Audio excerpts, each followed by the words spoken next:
સોરઠ, સૌરાષ્ટ્ર અને કાઠિયાવાડના દુહાઓની જે રમઝટની આપણે એક શ્રેણી ચાલુ કરી છે, પ્લેલિસ્ટ બનાવી છે. તેમાં આજે એપિસોડ 6માં સરસ મજાનો અને લોકજીભે ગવાયેલો અને જેના લોકોના હૃદયમાં વસી ગયો છે એવો સરસ મજાનો દુહો આપણે સાંભળશું, જે આપણે ઘણીવાર સાંભળ્યો પણ હશે, કદાચ મોજે દરિયા ચેનલમાં પણ સાંભળ્યો હશે, પરંતુ આ દુહાઓની શ્રેણીમાં આજે ફરીથી એ આપની સમક્ષ રજૂ કરું છું. સોરઠ સુરોના સરજ્યો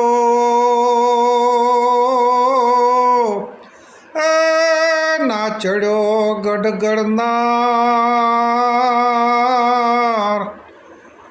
પણ રે નાનાયો ગંગા ગોમતી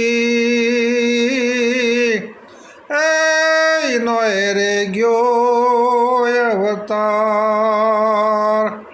એ જીરે એનો રે ગયો અવતાર.